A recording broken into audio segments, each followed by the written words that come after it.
Hi guys, my name is Nithi and welcome back to my channel.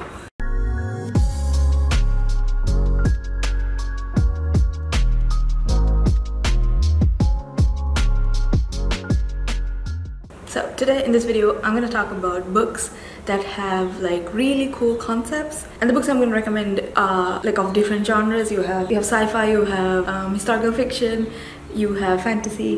When I say cool concepts, I mean things that maybe in the writing style or maybe in the format it's written, or the whole idea is very cool and it's different, and I like reading books like that, and I always look for those types of books. You have all the stereotypes sometimes, but you have like they use a different twist and they tell the story in a different way. So hopefully you like these recommendations that I'm giving you. So if you do, give it a thumbs up and subscribe to this channel. I make videos every Sunday and the occasional video on Tuesday, so hopefully you are here for the long run, and let's get into the books. So the first one I'm going to recommend is called All Rights Reserved by Gregory Scott, and I don't know how to pronounce his last name.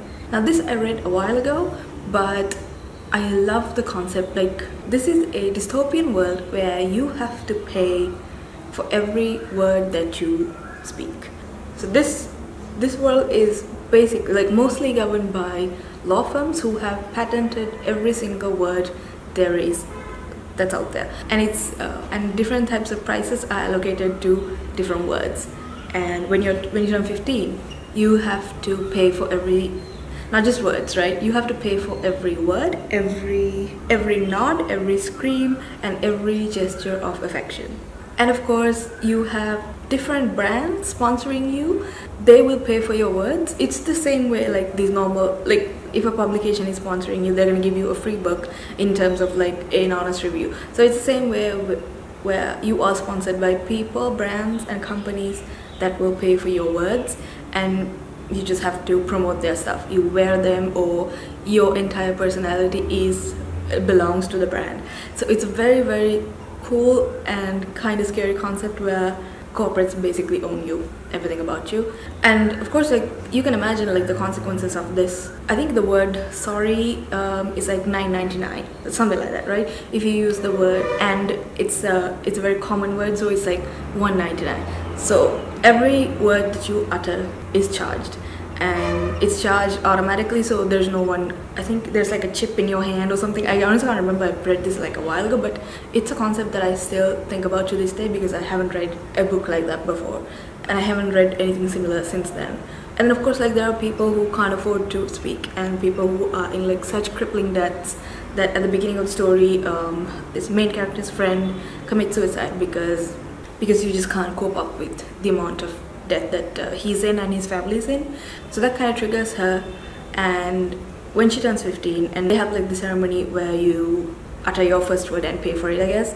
So at the ceremony, in front of everybody, she vows to be silent, and she doesn't speak another word because then the corporates can't charge her.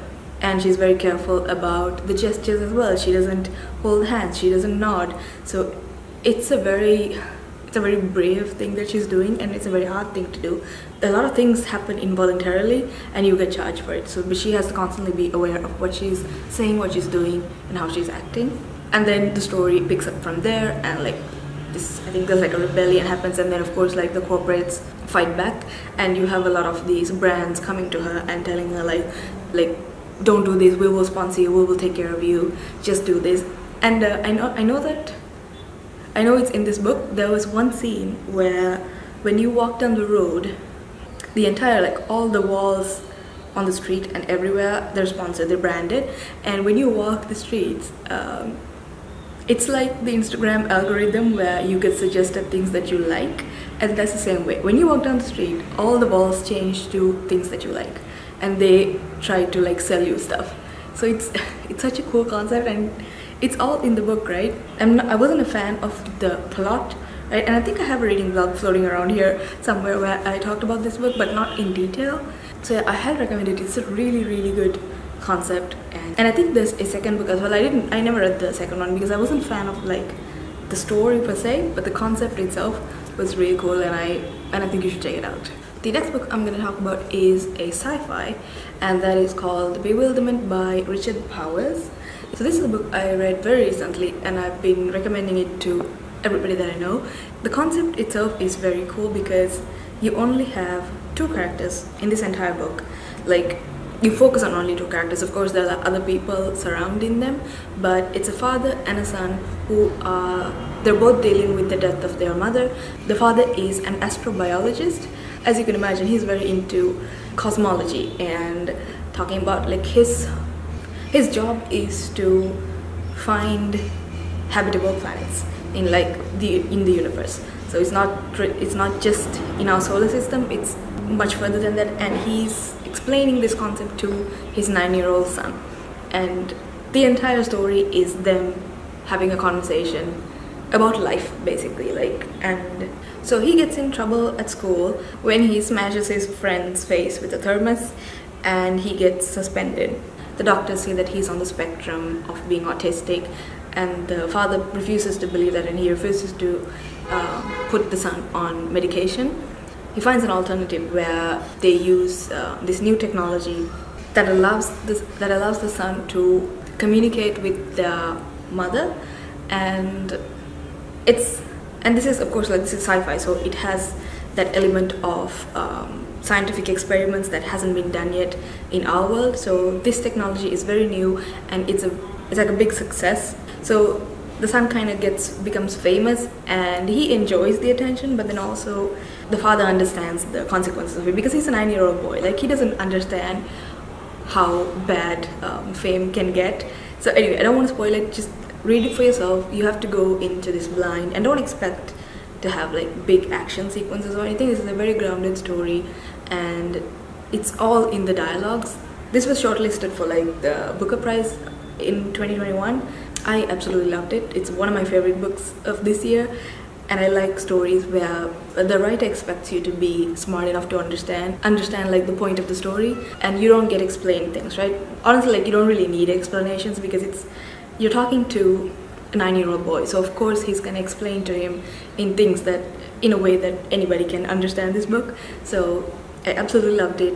I love the concept of just two people. If you watch the movie Before Sunset, Before Sunrise, like, there's 3 movies where it's only just two people having a conversation and it's very similar to that, but in a very science fiction environment. I highly recommend it. It's really great, and the ending of this book is unexpected and it's heartbreaking and also very bittersweet. So I don't know, just pick this up. I don't want to spoil anything. I hope you do give this a try, at least a couple of pages, because it's honestly really great. The next one I'm gonna talk about is This Is Johnson the Sixth by T.J. Reid. This is a popular book. I'm sure you've heard of it, and look at the state of this book, right? I have lent this book to so many people. I have been recommending it to everybody that I know. The story follows the band Daisy Jones and the Six, and at the height of their fame they disband, and they never talked about this before. Finally they agreed to do this one final interview where they talk about everything. Now, why I'm recommending this book in this video is because it's written in interview format, right? So you don't necessarily get any descriptions like a normal book, but everything you need to know is in these interviews. So there's nothing else to this book. The entire story is in interview format. The best thing about their format is that you get to see who these people are by the way from the way they speak. You don't get any additional information. Like, the writer doesn't tell you this is what this character is like, this is what you need to feel about them, he's a bad person, he's a good person. You don't get any of that. You can decide for yourself, depending on what you believe in and what your morals are, what your policies are. You can decide for yourself whether this character is good or bad. And just like any other human being, all these characters are very flawed, but they all have redeeming qualities, and sometimes you sympathize with them, sometimes they frustrate you because the things that they do, and a lot of these are very questionable, but then you also see them trying to explain it or justify it themselves, especially characters like Billy, who's a morally great character. And of course Daisy herself is just one of the best characters that I have read. Like, Taylor Jenkins Reid writes like really good characters, so this is I doubt this was hard for her to do because she knows what she's doing. And this is something that anybody can read because, like I said, it's interview format, so it's not a long book. You can finish this in like a day or two. It's very fast. It's fun. Honestly, it's about rock stars, you know, in the 70s. Like, I loved it. This is a really hype book, so I know a lot of people did enjoy it. But yeah, the concept itself is very intriguing. The next one I want to talk about is something I did talk about in my wrap-up, but I want to mention it here as well, and that is Dead Silence by S.A. Barnes. The concept itself is very cool because it is Titanic in space. You have this crew in space who gets a distress signal that is 20 years old. It's old technology, nobody has ever used it in like 20 years, so they go investigate it and they come across this ship liner that went missing 20 years ago. It is the first and only luxury cruiser. Went on its maiden voyage of the solar system. It was supposed to be a year-long voyage and the ship disappeared 6 months in. The concept of it was to prove that luxury space travel is possible for civilians, and very similar to the Titanic, right down to like that big staircase. Inside of the ship, it's like super luxurious. You have gold-plated faucets, and you even have a car. The crew discovers once they like decide to board the ship and explore what happened. Why would you need a car inside a ship, right? So the idea was that whoever owned the car was like that rich that they wanted to show it off. Like, I'm gonna take a car into space. It has that same vibes of the Titanic. The reason for this ship to disappear is more or less similar to what happened in the Titanic as well. So if you know, you know. But I highly recommend you read this book. It is fast-paced. It's eerie and it's intense. It's very intense. Like, things start happening like really fast, and very similar to Titanic. This story is narrated by a survivor. So read it, try it out. The audiobook is also really great. I loved it. Yeah. Next one I'm going to talk about is The Hitchhiker's Guide to the Galaxy by Douglas Adams. This is a sci-fi classic. If you haven't read this book, like, what are you doing? You don't need to. Even if you don't like sci-fi, you will enjoy this because the sheer ridiculousness of this story is what's entertaining. You have this guy called Arthur who, at the beginning of the story, is annoyed that like somebody's trying to like level his house, and then he meets this other person called Ford Prefect, who is an alien who has come to Earth to learn about the humans. So he disguises himself as a human so he can write a guide called The Hitchhiker's Guide to the Galaxy. And that's also the title of the book and also the title of the guide that he's writing. And the story picks up from there when the aliens have decided that they want to build a bypass in hyperspace. So they have to destroy Earth in order to do that. And that's how the story starts. You destroy Earth. Ford Prefect and Arthur, so like Prefect takes Arthur along on this journey. And this book is like, the series is 6 books, I think. And I've yet to read like the last one. I just don't want it to end, so I haven't picked it up yet. But it is so beautiful. It's so funny. It's such a pick-me-up. It's a book that you need to read to understand how ridiculous it is, but at the same time it makes sense. You know, like, I thoroughly enjoyed it. I love the concept. It's unlike anything I've ever read because it takes really serious scientific theories and scientific facts, and they turn it into like the most ridiculous thing you can ever imagine, and it's just hilarious. It's very entertaining. I can't get enough of it. I'm definitely going to reread it again. I have read it, and I've read it like multiple times. I just haven't finished it yet, and I highly recommend the audiobook as well. It has sound effects, so makes it even more enjoyable. The next one is a young adult sci-fi, and it is The Illuminae Files by Amy Kaufman and Jay Kristoff. This, to this day, is one of a kind. I have never read a book like this before. If you have, please let me know because I am always looking for it. Young adult is not my cup of tea. I don't really read young adult anymore, but this is a book that I keep going back to solely because of the concept. I absolutely love how it's written, and I absolutely love the artwork and just everything that's in it. The story takes place in the year 2575 when a planet gets destroyed by one of the corporates. Then you have 2 characters who just broke up and is forced to be together again to survive, right? So this entire story is told by way of dossiers, which includes DMs, medical reports, redacted, scientific discoveries, and emails. Just very cool stuff, right? There's a lot of redacted stuff, really cool artwork, and yeah, like if you're contemplating about reading this book, just do it. You know, just pick it up, start. You will not be able to stop. Just talking about it now makes me want to read it because it's been a while since I last read this book. I've read the entire thing like 3 times, I would say, and it's just as good when you're rereading it. There's 3 books in the series, and I have read other works of like J. Kristoff and Amy Kaufman, but none of them slapped the way this book did. Honestly, like my favorite book in the series is the second one, Gemina. I have it somewhere up here. So it's a great book, pick it up, and it's just a fun time. You have a rogue AI, you have warships, you have countdowns, you have a virus, you have just different things happening. It's a very shitty situation for everybody, and I loved it. And finally, I want to talk about this book, which is, it's not a cool concept, okay, but it's a very fascinating concept. So don't think I find this concept cool, because it's really not.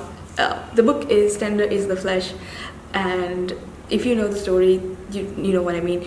It's basically a dystopian world where humans have legalized cannibalism because the animals have contracted this virus which makes it lethal for human consumption. Even if an animal scratches you, it's lethal to humans. So humans have basically massacred every animal on the planet, and now instead of animal meat, you eat humans.